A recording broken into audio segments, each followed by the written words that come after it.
صلی علی محمد وعلی آل محمد کما صلیت علی ابراہیم وعلی آل ابراہیم انک حمید مجید اللہم بارک علی محمد وعلی آل محمد کما بارکت علی ابراہیم وعلی آل ابراہیم انک حمید مجید ربی اجعلنی مقیم الصلاۃ من ذریتی ربنا وتقبل دعا ربنا اغفر لی ولوالدی وللمؤمنین یوم یقوم الحساب ربنا آتنا فی الدنیا حسنہ وفی الآخرۃ حسنہ وقنا عذاب النار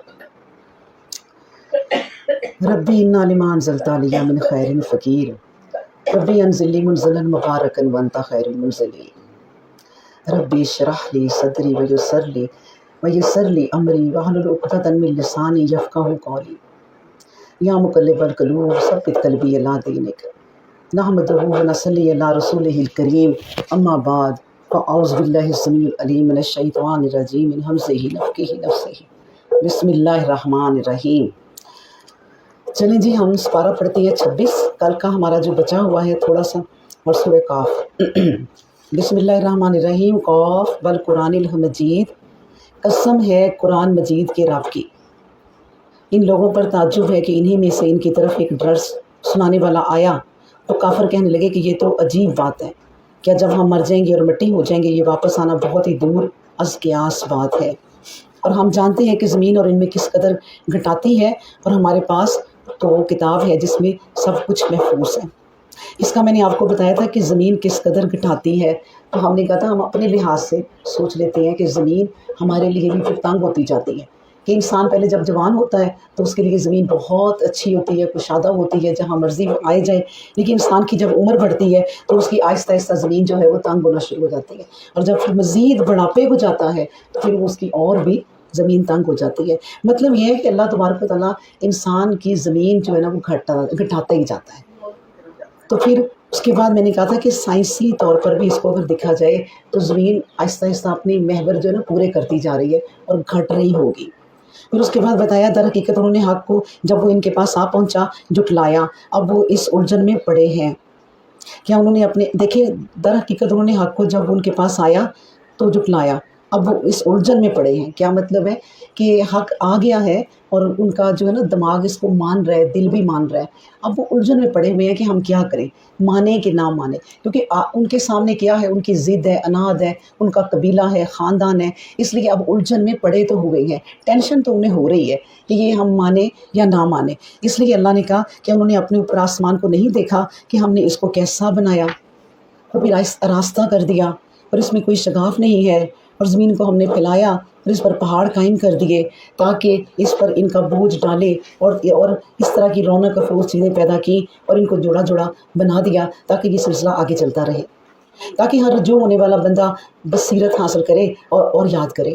اور ہم نے آسمان سے بابرکت پانی برسایا، ہم نے اس باغ اگائے اور کھیتی کا غلہ بھی، اور کھجور کے لمبے لمبے درخت جن میں تہ بتہ خوشے ہوں گے، اور یہ بندوں کی روزی دینے کے لیے ہے، اور اس پانی سے ہم نے مردہ زمین کو زندہ کیا، اور اس طرح تم کو زمین سے نکلنا ہوگا۔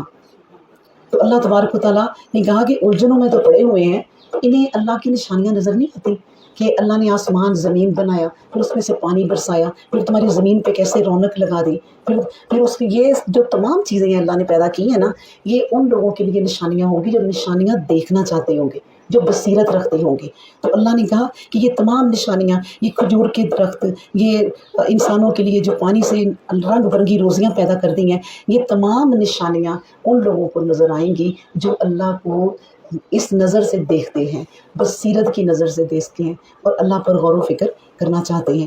اس کے بعد بتایا، اس کے بعد پھر اللہ تبارک و تعالیٰ بتاتے ہیں کہ کذبت قبلہم قوم نوح، اور ان سے پہلے قوم نوح اور قوم والے اصحاب رس اور سمود بھی جھٹلائے جا چکے ہیں اور جھٹلا چکے ہیں، انہوں نے بھی اللہ کو جھٹلایا، اور عاد قوم اور فرعون اور لوط کی قوم بھی جھٹلا چکی ہے، اور بن کی رہنے والے تبا کی قوم نے بھی ان سب ہی نے رسولوں کو جھٹلایا تھا۔ ہمارا عذاب کا وعدہ پورا ہو کر رہا۔ کیا پہلی بار پیدا کر کے ہم تھک گئے ہیں؟ نہیں، بلکہ عصر نو پیدا ہونے کے بارے میں یہ لوگ شک میں پڑے ہوئے ہیں۔ اور بلا شبہ ہم نے انسان کو پیدا کیا اصلاً اور نسلاً، اور اس کے دل میں جو وسوسے آتے ہیں ہم ان کو جانتے ہیں، اور ہم تو اس کی رگے جان سے بھی زیادہ قریب ہیں۔ یعنی اللہ تبارک و تعالیٰ فرماتے ہیں کہ انسان کی پیدائش جو ہے نا وہ کیسے ہوئی ہے، اصل مٹی سے ہوئی ہے، اور یہ انسان اصلاً اور نسلاً کہا جاتا ہے نا کہ اس کی جب بھی ہم کسی اچھے انسان کا ذکر کریں تو ہم پیچھے سے اس کی نسل کو جاننا چاہتے ہوتے ہیں کہ کس نسل سے یہ تعلق رکھتا ہے، تو پھر پتہ چل جاتا ہے کہ یہ کیسا انسان ہے۔ تو یہی اللہ تبارک و تعالیٰ نے کہا کہ یہ انسان جو ہے نا اصلاً نسلاً یہ پکا ہے، صحیح ہے، کہاں آدم علیہ السلام سے پیدا ہوا اور وہ مٹی سے پیدا کیا گیا تھا۔ اس کے بعد اب اس کے دل میں جو وسوسے آتے ہیں کہ میں پیدا تو ہو گیا ہوں، حالانکہ اپنی پیدائش پہ غور کریں نا تو اسے پتہ چلے کہ میں تو پیدا بھی نہیں ہو سکتا تھا۔ اب اگر پیدا ہو گیا ہوں اور میں جوان ہو گیا ہوں، پختہ ہو گیا ہوں، تو پھر اپنے دوبارہ پیدا ہونے پہ وہ شک کر رہا۔ یہی اللہ تبارک و تعالیٰ کہتے ہیں کہ دنیا میں میری پھیلی ہوئی نشانیوں پر جو غور کرے گا وہی اللہ کے قریب ہوگا۔ پھر کہنے لگے کہ جب وہ ملاقات، آیت نمبر ہم پڑھتے ہیں 17، جب ملاقات کرتے ہیں دو ملاقات کرنے والے داہنے اور بائیں سے بیٹھ رہنے والے، انسان کے منہ سے کوئی لفظ نہیں نکلتا مگر اس کے پاس ہی ایک نگہبان تیار ہوتا ہے۔ اچھا یہ 17 آیت کیا ہے کہ جب ملاقات کرتے ہیں وہ ملاقات کرنے والے داہنے اور بائیں سے، یعنی یہ ملاقات کرتے ہیں فرشتے ہمارے، اور اس کے بعد پھر دوسرے فرشتے بھی آتے ہیں، مطلب یہ کہ اس کی موت کے وقت انسان کے منہ سے کوئی لفظ نہیں نکلتا مگر اس کے پاس ہی ایک نگہبان تیار کھڑا ہوتا ہے، یعنی انسان جو بولتا ہے وہ لکھتا جاتا ہے۔ اس لیے یہ کہا گیا ہے، عقل مند لوگ کہتے ہیں کہ پہلے تولو پھر بولو، یعنی سوچ کے انسان کو بولنا چاہیے۔ اب جتنا انسان سوچ کے بولے گا، ایسے ہی نہیں بڑے بوڑھے کہتے کہ پہلے 100 دفعہ سوچو اور پھر بولو۔ تو اس لیے جو ہم وہ بولتے ہیں ہم تو وہ لکھتے جاتے ہیں، تو اس لیے سوچ کے بولیں تاکہ ہمارا جو لکھا جا رہا ہے کتاب وہ صحیح لکھی جائے۔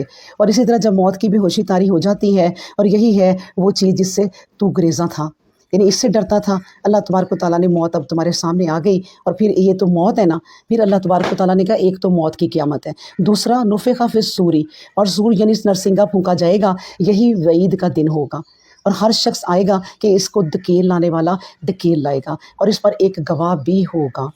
تو اس دن سے بے خبر رہا، ہم نے تجھ پر سے پردہ ہٹا دیا، تو آج تیری نگاہ تیز ہے کہ تو سب کچھ دیکھ رہا ہے۔ یعنی جب فرشتہ سامنے آ گیا یا جب قیامت آ گئی یا حشر کا دن آ گیا، تو اللہ تبارک و تعالیٰ یہی کہہ رہے ہیں کہ اس کی نگاہیں کتنی پھر تیز ہو گئی اور اس کا دماغ کتنی تیز چلنے لگ گیا، حالانکہ ان چیزوں میں دنیا میں چلنا چاہیے تھا۔ پھر کہا گیا اور اس کا ساتھی کہے گا کہ یہ ہے اس کا اعمال نامہ جو میرے پاس تیار ہے، تم دونوں لکھنے والے ہر سرکش کافر کو جہنم میں ڈال دو۔ اب فرشتوں سے کہا جائے گا کہ جو لکھتے ہیں، مطلب اس کے ساتھ گواہ کون ہوگا؟ یہی فرشتہ ساتھ ہی کھڑا ہوگا کیونکہ یہی لکھتا رہا ہے، اور اس کے گواہ سے کہا جائے گا کہ اس کو جہنم میں ڈال دو۔ یہاں پر اللہ تبارک و تعالیٰ نے اس بات کی وضاحت کی ہے کہ جو ان کے فرشتے ہیں، جو ان کا اعمال نامہ لکھتے رہے ہیں، وہی پھر ان کو ان کی سرکشی کے باعث جہنم میں ڈالنے جائیں گے۔ اس کے بعد بتایا یہ وہی ہے نیکی سے روکنے والا، حد سے بڑا ہوا، شک میں ڈالنے والا، جس نے اللہ کے ساتھ دوسروں کو معبود ٹھہرایا، سو اس کو سخت عذاب میں جھونک دو کہ وہ اسی قابل ہے۔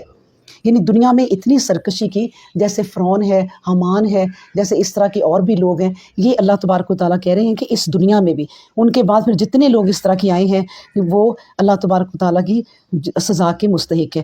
اور انہی لوگوں کو میں آپ کو بتاؤں کہ جہنم سرکشی کا نام لے گی، کہ سرکش لوگ کون سے ہیں۔ سرکش کون لوگ ہوتے ہیں؟ مطلب یہ کہ دنیا بنانے کے لیے اس طرح لگے رہے کہ انہوں نے ایک تو ہم کہتے ہیں نا کہ چلو دل کے اندر ان کے نرمی ہے، اور وہ کہتے ہیں ہمیں ٹائم نہیں ملتا، ہاں ہم اللہ سے ڈرتے ہیں لیکن ہم کیا کریں، دل کے اندر ایک خوف ہے، شاید اللہ انہیں کبھی لے آئے۔ لیکن ایک سرکش جو ہوتے ہیں نا، وہ اس طرح کے ہوتے ہیں کہ وہ ان چیزوں کو حقیر سمجھتے ہیں، وہ نماز قرآن وغیرہ کو کچھ بھی نہیں سمجھتے، وہ کہتے ہیں یہ بڑی چیزیں ہیں، کوئی ہم کو بچا لیں گی، تم نماز پڑھتے ہو، تم قرآن پڑھتے ہو، تو کیا تم نے کیا کما لیا، دیکھو ہمارے ساتھ کتنی مہربانیاں ہیں، ہم کہاں سے کہاں پہنچ گئے۔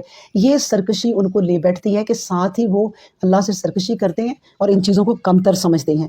پھر کہا کہ اس کا ساتھی شیطان کہے گا کہ اے ہمارے رب، میں نے اس کو گمراہ نہیں کیا بلکہ یہ خود ہی گمراہ ہو کر حق سے دور نکل گیا۔ اور اللہ اب دیکھیں شیطان بھی مکر گیا، وہ بھی ایک سائڈ پہ ہو گیا۔ اللہ فرمائے گا ہمارے سامنے مت جھگڑو، اور میں تم کو پہلے ہی اس عذاب سے رسولوں کے ذریعے ڈرا چکا ہوں۔ ہمارے یہاں حکم بدلا نہیں کرتا، کیونکہ حکم کا بدلنا کمزوری کی علامت ہے، اور میں بندوں پر ظلم بھی نہیں کرتا۔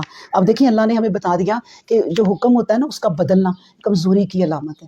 ماں باپ کو چاہیے کہ اپنے بچوں کے ساتھ سوچ سمجھ کے فیصلے کریں، یہ نہ ہو کہ ایک آج فیصلہ کر رہے ہیں پھر کل فیصلہ کر رہے ہیں، بچوں کی نظروں میں نا پھر کوئی اہمیت نہیں رکھتی۔ اس لیے فیصلہ وہ کریں جو اٹل ہو اور اچھا ہو اور سوچ کے کریں۔ جب بھی بچے کسی بات کے بارے میں پوچھیں تو آپ کہیں کہ ٹھیک ہے میں بتاؤں گی، ٹھیک ہے میں بتاؤں گی، یعنی اس وقت بتائیں جب آپ ساری صورتحال کو جان جائیں۔ تو اس لیے اللہ نے کہا ہے کہ جو فیصلہ بدلتے ہیں وہ پھر کمزوری کی علامت ہے۔ پھر ان کی دنیا میں بھی کوئی یعنی کہ قدر و منزلت نہیں ہوتی. بچے بھی پھر رسپیکٹ نہیں کرتے کہ ماں آج کچھ کہہ رہی ہے، باپ آج کچھ کہہ رہا ہے. خاص طور پہ میں آپ کو بتاؤں، ہم نے اگر اپنے گھرانوں کو صحیح کرنا ہے نا، تو ہمیں چاہیے کہ ماں باپ کی انڈرسٹینڈنگ ہو، کہ دونوں مل کے ایک فیصلہ سنائیں. یہ نہیں ہے کہ ماں کچھ کہہ رہی ہے، باپ کچھ کہہ رہا ہے. اور ہمارے ہاں اکثر یہ ہوتا ہے کہ ماں باپ کی ضد میں کچھ کہہ رہی ہوتی ہے اور باپ جو ہے وہ ماں کی ضد میں کچھ اور کہہ رہا ہوتا ہے. تو گھروں پہ جو اثر پڑتا ہے بہت ہی برا، وہ پڑتا ہے بچوں پہ، اور بچے تباہ ہو جاتے ہیں پھر. تو اس لیے یہ جو گھریلو سلطنت ہے نا، ایک گھریلو چھوٹی سی جو ریاست ہے، اس کو بڑے غور و فکر کے ساتھ لے کے چلنا پڑتا ہے. پھر اسی سے بڑی بڑی ریاستیں بنتی ہیں.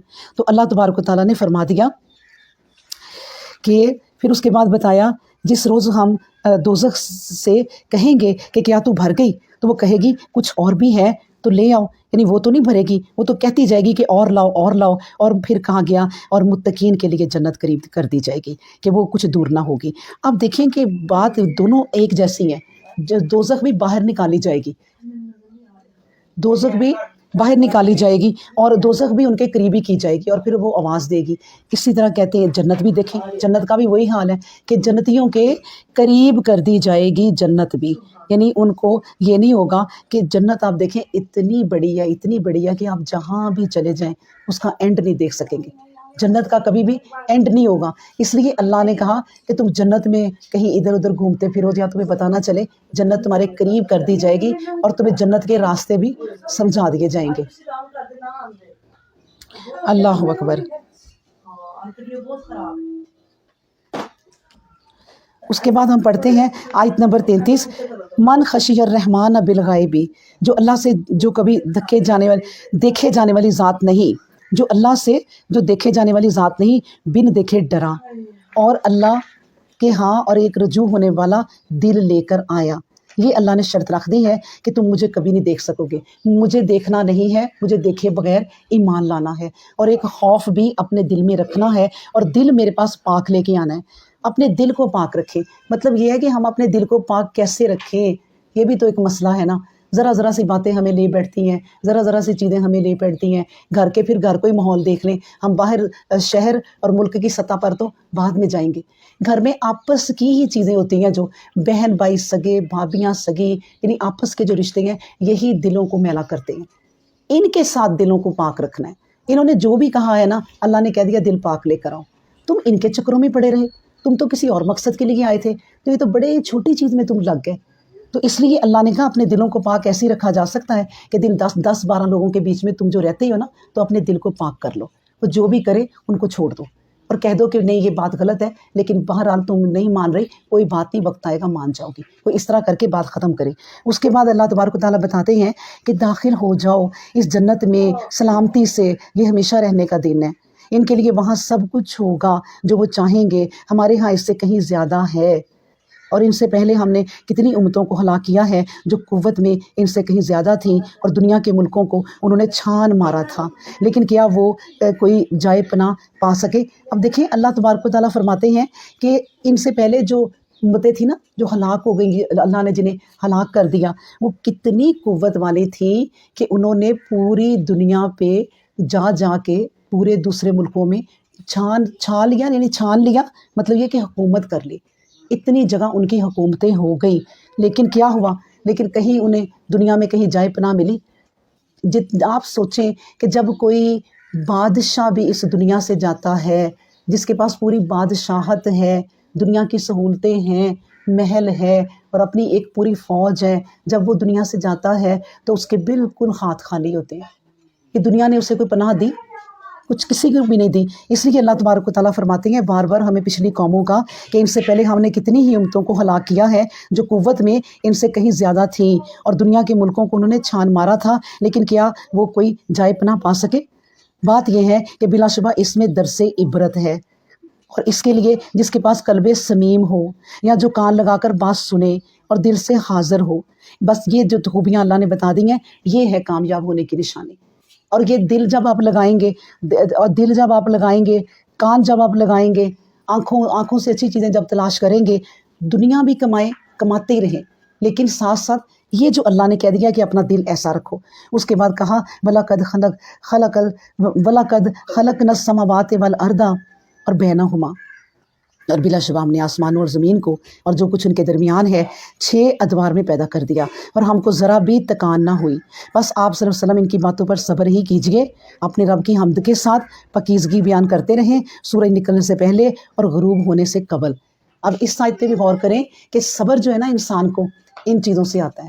اللہ نے اپنے نبی کو کہا صبر کیجئے، اور صبر کرنے کا ساتھ ہی فارمولہ بتا دیا کہ وہ کیسے ہوگا صبر، حمد کے ساتھ، پاکیزگی کے ساتھ۔ جب آپ اللہ کی حمد کرتے رہیں گے، اس کی پاکیزگی بیان کرتے رہیں گے، اور سورج سے نکلنے سے لے کے غروب ہونے تک اسی کی یاد میں دل آپ کا لگا رہے گا، برتن دھوتے وقت، صفائی کرتے وقت، الماریاں سیٹ کرتے وقت، استری کرتے وقت، باہر آتے وقت، جاتے وقت، ہر وقت آپ کا دل جب ذکر میں لگا رہے گا تو اللہ تبارک و تعالیٰ آپ کو دنیا کے غموں پر صبر دے دے گا۔ جو اللہ نے اپنے نبی کو مشورہ دیا یہی سب سے بیسٹ ہے ہمارے لیے بھی، اور کچھ اور پھر طریقہ بھی بتا دیا کہ وَمِنَ اللَّيْلِ وَسَبِّحُوا وَأَدْبَارَ السُّجُودِ، اور کچھ رات گئے اس کی تسبیح کیجئے، اور سجدہ ریزیوں سے فارغ ہونے کے بعد بھی تکبیر و تحلیل کا خیال رکھیں۔ اب دیکھیں، یعنی جب اتنا مشکل جا کے لوگ حج کرتے ہیں نا، اور حج کے اتنے زیادہ لوازمات ہیں، اتنے زیادہ ان کے آپ نے کن کن چیزوں پہ جانا ہوتا ہے، تو وہ حاجی تھک جاتے ہیں، جسم ٹوٹ جاتے ہیں، دوڑیں وہاں لگتی ہیں۔ اللہ کہتا ہے دوڑیں لگاؤ، واقعی وہاں نیکیوں کے کام میں دوڑیں لگ جاتی ہیں۔ جب انسان دوڑتا ہے تو ظاہر ہے سانس بھی پھولتا ہے، تھکتا بھی ہے، لیکن اللہ کیا کہتے ہیں، تھک گئے ہو، تم نے حج کر لیا ہے، حج کے بعد بھی تکبیر کہتے رہو، حج کے بعد بھی میری حمد کہتے رہو۔ دیکھیں پھر بھی نہیں کہا کہ نہ کرو، اب تم تھک گئے ہوگے، جاؤ اپنے گھروں کو کچھ دنوں بعد میرا ذکر کر لینا۔ اللہ نے کہا ابھی نکلے ہو، ابھی بھی ذکر کرتے جاؤ، کیونکہ شیطان بہت جلدی حملہ کرتا ہے انسان پر، تو اس لیے اس چیز کو ہر وقت ہی تھامے رکھو۔ پھر کہا اور سنو اس دن کے آنے میں ذرا شک نہیں، جس دن پکارنے والا بالکل قریب ہی سے پکارے گا، یعنی تمہیں ایسے لگے گا کہ جیسے وہ بالکل میرے قریب ہی ہے، اور جس دن سب ہی لوگ یقیناً ایک سخت چیخ کو ٹھیک ٹھیک سن رہے ہوں گے، یہی مقام میں قد سے نکلنے کا دن ہوگا، مرکز سے نکلنے کا دن ہوگا، یعنی یہ دن ہوگا کہ جب دیکھیں سور پھونکا جائے گا نا، تو پوری دنیا، پوری کائنات، ہم پاکستان میں ہیں، وہ آسٹریلیا میں ہیں، وہ امریکہ میں ہیں، جہاں جہاں بھی ہیں، اس کے آواز ایک جیسی سب کو سنائی دے گی، اور ساری دنیا ایک ہی ٹائم میں الرٹ ہو جائے گی کہ یہ کیسی آواز ہے۔ وہ آواز ایک دم کسی کو تباہ نہیں کرے گی، لیکن اب وہ سور پھونکنے والے کو جو حکم ہوگا نا کہ آپ نے آہستہ شروع کرنی ہے، اور آہستہ آہستہ وہ آہستہ کتنے عرصے کرنی ہے، لوگ کتنے پریشان ہو جائیں گے کہ یہ آواز رکتی کیوں نہیں ہے، یہ کیا ہے۔ اب دیکھیں نا، ہمیں اپنے گھر میں کوئی آواز آتی نا آدھی رات کو، فوراً ہم الرٹ ہوتے ہیں، سین میں دیکھیں گے، ادھر ادھر دیکھیں گے، پتہ چلے گا بلی ہے یا چوہا ہے، لیکن ہم پریشان ہو جائیں گے۔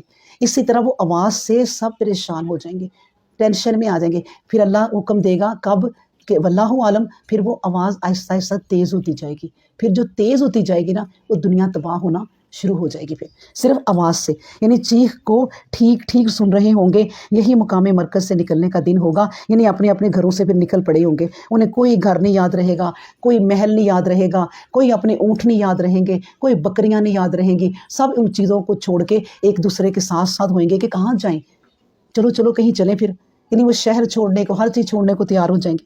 پھر اس کے بعد اللہ کہتے ہیں جس دن زمین ان پر پھٹ جائے گی اور وہ سب ڈرتے ہوئے نکل پڑیں گے، اس طرح سب کو جمع کرنا ہمارے لیے بالکل آسان ہے، ہم خوب جانتے ہیں جو کچھ یہ کہہ رہے ہیں، اور آپ صلی اللہ علیہ وسلم ان پر زبردستی کرنے والے نہیں ہیں، بس آپ کا کام کیا ہے، فذکر بالقرآن من یخاف وعید، آپ نے کیا کام کرنا ہے نبی کریم صلی اللہ علیہ وسلم نے، پھر میں نے کیا کام کرنا ہے، پھر آپ نے کیا کام کرنا ہے، ہم سب نے اللہ نے کہا کیا کام کرنا ہے کہ بس آپ قرآن سے اس شخص کو نصیحت کرتے رہیں جو میرے وعدہ عذاب سے ڈرے، یعنی ایسے لوگوں کو نصیحت کرتے رہیں، یعنی جو لوگ نصیحت مانے ان کو بھی اور جو نہ مانے ان کو بھی، تو یہ نصیحت کرتے ہی رہو گے تو بات چلتی رہے گی، جہاں آپ رک گئے اس کے بعد یہ سلسلہ ختم ہو جائے گا، تو یہ رکنا نہیں چاہیے سلسلہ، یہ اللہ نے کسی وجہ سے کہا ہے، یہ جو فارمولہ اللہ نے ہمیں دیا ہے نا مسلسل کرنا ہے، تو اس میں کوئی وجہ ہی ہے، تو یہ ہمیں اپنا لینا چاہیے۔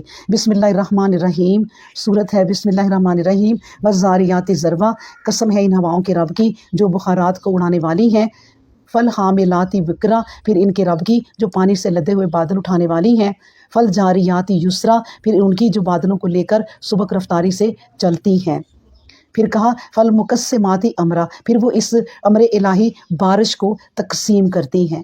اب دیکھیں یہ کن کا ذکر ہے، ہواؤں کا، کتنے کام ہیں ہواؤں کو، کتنی مصروف ہیں ہوائیں، انہیں کوئی ایک کام ہے، اللہ نے کیا کیا انہیں کہہ دیا ہے، بخارات کو اڑانے والی ہیں، اس کے بعد پھر پانی کو لاتے ہوئے پھرتی ہیں، ان کا کام ختم ہی نہیں ہوتا، پھر اس کے بعد وہ بادلوں کو لے کر ایک رفتار سے جاتی ہیں، یہ اتنے کام ان کے بھاری بھاری ہیں، پھر اس کے بعد لے کے پھرتی رہتی ہیں اتنے بوجھ کو، اور جہاں پہ حکم الہی ہوتا ہے وہاں پر پھر وہ بارش کرتی ہیں۔ تو اس کا مطلب کیا ہوا کہ ہوائیں نہیں فارغ، ہم کیوں فارغ ہوں؟ اللہ نے جتنی کائنات میں چیزیں بنائی ہیں، تخلیق کی ہیں، وہ ساری کی ساری اپنے مدار میں اور اپنے کام میں لگی ہوئی ہیں، وہ اپنے کام کو نہیں چھوڑتی۔ یہ اللہ نے دنیا کا قانون بنایا ہے کہ بھئی کوئی کام نہیں چھوڑے گا۔ اب نبی کریم صلی اللہ علیہ وسلم نے فرمایا کہ سر ہلنے تک روزی کماؤ، بوڑھے بھی ہو جاؤ تمہارا سر اپنے آپ ہی ہلنے لگ جائے تو تم روزی کماؤ۔ کیوں؟ کیونکہ لگے رہو، یہ دنیا کام، یہ دنیا کا دوسرا نام کام ہے، کام کرتے رہو، اور یہ کام ایک یہ بھی اہم ہے کہ اس کا ذکر کرتے رہو۔ پھر اس کے بعد کہا بلا شبہ جو وعدہ تم سے کیا جا رہا ہے، ان تمام ہواؤں کی قسم کھا کے اللہ تبارک و تعالیٰ ایک بہت بڑی بات پھر کر رہے ہیں کہ بلا شبہ جو وعدہ تم سے کیا جا رہا ہے وہ سچا ہے۔ یہ اتنی قسمیں اللہ نے کھائی ہیں، حالانکہ اللہ ایک قسم کھائے ہم بات مان لیں اور ہمیں ماننی چاہیے، لیکن اللہ کو پتہ ہے بڑے لوگ ہیں جو نہیں مانیں گے، اور پھر ہواؤں کی اس لیے اتنی قسمیں کھائیں کہ ہواؤں کی چیزوں کو بھی دیکھ لو، یہ تم کچھ بھی نہیں ہو، یہ ہوائیں لوہوں سے بھی مضبوط ہیں جو تمہیں توڑ پھوڑ کے رکھ دیں گی۔ ان کی قسم کھا کے تمہیں بتا رہا ہوں کہ تم لوگ صحیح ہو جاؤ، وہ دن آنا ہے وعدے کا، اور بلا شبہ سزا و جزا کا دن ضرور آنے والا ہے۔ قسم ہے آسمان کے رب کی جس پر راہیں بنی ہوئی ہیں، یعنی راہیں بنی ہوئی ہیں، سبحان اللہ، یعنی آسمان کے رب کی جس پر راہیں بنی ہوئی ہیں، یعنی جب وہ راہیں کیسی ہیں اللہ عالم، لیکن جب نیک مردے کو اوپر لے کے جاتے ہیں تو دروازہ کھلتا ہے، وہ کن کن راہوں سے لے کے پھر اگلے آسمان تک جاتے ہیں، پھر اس سے اگلے آسمان تک جاتے ہیں، تو اس کا مطلب آسمان پہ راہیں ہیں، اور وہ کیسی ہیں؟ جیسے ہماری یہ شہرائیں بنی ہوئی ہیں، کوئی ہماری شہر جاتی ہے اسلام آباد کی طرف موٹر وے، کوئی ملتان کی طرف، کوئی کہیں، تو اوپر بھی آسمان جو ہے نا ہماری زمینوں سے کہیں بڑے ہیں، تو ان کی بھی شاہراہیں ہوں گی، ان کے بھی راستے ہوں گے، پھر بلا شبہ تم مختلف بے جوڑ باتوں میں پڑے ہوئے ہو، اس سے وہی باز رہتا ہے جس کو دین حق سے پھیر دیا گیا ہو۔ دیکھیں انسان دنیا کی فضول باتوں میں پڑا رہے گا، اللہ خود کہہ رہا ہے، لیکن بچنا کیسے ہے کہ جو دین حق سے پھیر دیا گیا وہ اس دنیا کی باتوں میں پھر جائے گا، لیکن جو دین کی طرف آ جائے گا وہ صحیح رستے پہ رہے گا۔ اس کے بعد کہا غارت ہوئے اٹکل سے باتیں بنانے والے، یعنی باتیں بناتے ہیں اللہ کو، جو غفلت یا جہالت میں حق کو بھولے ہوئے ہیں، وہ پوچھتے ہیں سزا و جزا کا دن کب آئے گا؟ جس دن وہ آگ میں جلائے جائیں گے وہ وہی دن ہوگا، اپنی شرارتوں کا مزہ چکھ لو، یہی ہے جس کی تم جلدی میں چاہتے تھے، یقین آیا یا نہیں؟ بلا شبہ اللہ تبارک و تعالیٰ دیکھیں یہ جو باتیں ان سے قرآن میں کہی جا رہی ہیں کہ یہ ہونا ایک فلم چلتی ہوئی ہمیں دکھا دی ہے پہلے ہی، اور یہ ہونا ہے، اور ہمیں جو ہونا ہے اس کے متعلق بتا دیا ہے۔ ایک لحاظ سے دیکھا جائے، ایک لحاظ سے اگر دیکھا جائے نا تو غور کریں کہ اللہ تبارک و تعالیٰ نے ہمیں غیب کی باتیں بتا بھی دی ہیں، ہمیں غیب کا سلیبس بتا دیا ہے، ایک پوری اس وقت کیا یہ مووی چل رہی ہوگی بتا دیا ہے کہ یہ ہونا ہے، میں تم سے یوں کہوں گا کہ تم انکار کرتے تھے، آ گیا وہ دن، چکھو اب عذاب کا مزہ، گر پڑو اب اس آگ میں، تو یہ سب کچھ ہونا ہے، اور کتنی بڑی بات ہے کہ اللہ ہمیں یہ سلیبس بتا رہا ہے، تو اور کیا چاہیے ہمیں؟ ہم اپنے رب پہ اتنا بھی یقین نہیں کرتے کہ ہمیں کوئی بتا دے کہ اچھرے میں آگ لگ گئی ہے نہیں جائیں گے، ہم ایک انجانے شخص کی بات مان لیں گے جس کو ہم جانتے بھی نہیں ہیں کہ وہ کوئی سچا انسان ہے یا جھوٹا انسان ہے، اس نے خبر دی اور اپنی جان بچانے کے لیے ہم اچھرے کی طرف منہ بھی نہیں کریں گے اور بچوں کو بھی نہیں جانے دیں گے۔ اللہ ہمیں چیخ چیخ کے پکار رہا ہے کہ دیکھو یہ سب کچھ ہونا ہے، اس کی بات کو نہیں سنتے اور کہتے ہیں کہ یہ کیا باتیں ہیں، یہ کب ہوں گی، اچھا پھر عذاب لے ہی آؤ۔ اتنے نہ ڈر کہ ہم ایک شخص کی بات مان لیتے ہیں، اللہ کی بات نہیں مان رہے۔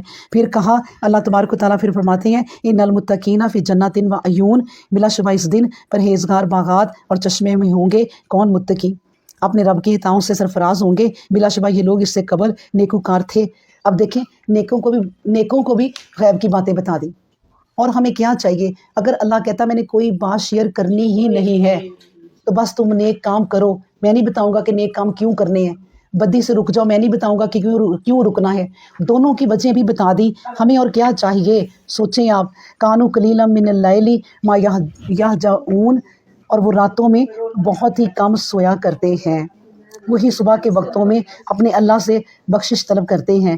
دیکھیں اللہ تبارک و تعالیٰ کیا کہہ رہے ہیں، تعریف کر رہے ہیں اپنے بندوں کی، کن کی؟ کہ جو اللہ سے ڈرتے ہیں وہ راتوں کو بہت کم سویا کرتے ہیں، یعنی سو کے زندگی نہ گزار دیں، ہم لوگ سوچیں کہ اگر ہم نے یہاں بھی سونا ہے، رات کو سو گئے، پھر ہم صبح سوئے رہیں. کئی عورتوں کی عادت ہے کہ میاں جاتے ہیں، وہ دوبارہ سو جاتی ہیں، پھر اس کے بعد 2 بجے اٹھتی ہیں، 3 بجے اٹھتی ہیں. نہ گھروں کے ماحول ایسے منحوس قسم کے ہوئے ہوتے ہیں.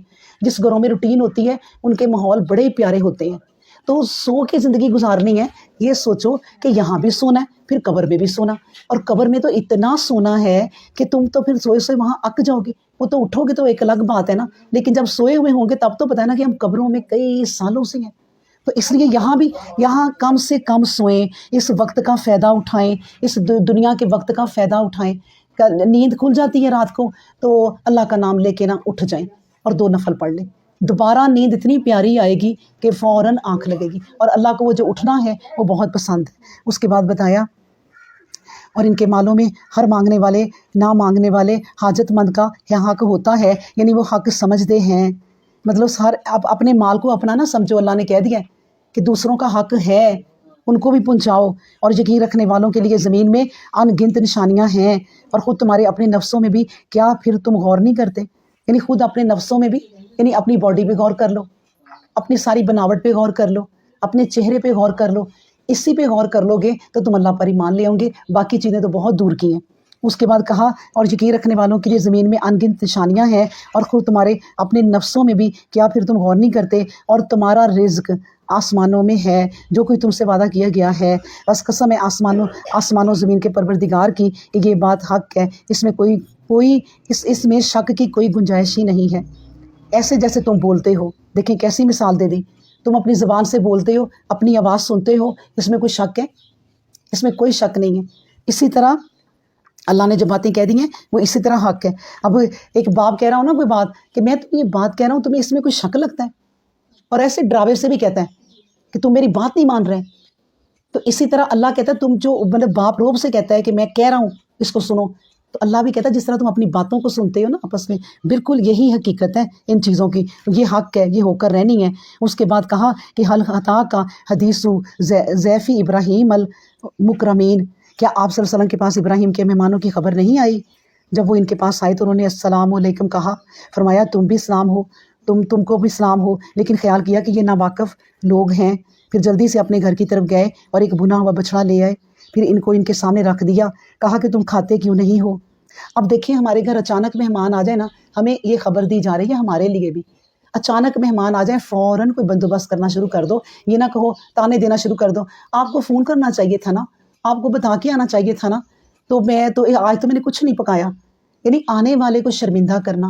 اللہ کا بندہ کوئی آیا ہے، ابراہیم علیہ السلام تو ڈھونڈ ڈھونڈ کے لاتے ہوتے تھے، کھانا اکیلے کھاتے ہی نہیں تھے، چاہے ایک روٹی ہو چاہے آدھی روٹی ہو، کسی کو لے کے آتے تھے کہ میرے ساتھ کھاؤ. اب تو یہ رواج ہی ختم ہو گئے ہیں، اب تو ہمسایوں کا بھی کوئی حق ہی نہیں رہا جیسے. تو اس لیے اللہ نے یہ بات ہمیں سمجھا دی کہ دیکھو فوراً انتظام کرو کھانے کا اگر تمہارے پاس کوئی آ جائے تو. پھر دل میں ان سے خوف محسوس کیا. مہمانوں نے کہا کہ تم خوف نہ کھاؤ، اور انہوں نے اس کو ایک ہونہار بیٹے کی خوشخبری بھی دے دی. اب دیکھیں ایک خوف کا ماحول بھی ہے، خوشخبری بھی دے دی ہے. اللہ کے تو یہی سارے کام ہیں. یعنی انسان مرتے بھی ہیں، انسان پیدا بھی ہوتے ہیں، غم بھی ملتے ہیں، خوشیاں بھی ملتی ہیں، یہی زندگی ہے. اللہ تبارک و تعالیٰ نے ہمیں سمجھا دیا. پھر اتنے میں اس کی بیوی سامنے آئی اور اپنے ماتھے یا چہرے کے پر ہاتھ مارتے ہوئے کہا کہ میں اب بڑھیا بانجھ ہوں، اولاد کہاں؟ اور بولے کہ تیرے رب نے ایسا ہی فرمایا ہے، بلا شبہ وہ بڑی حکمت والا اور جاننے والا ہے.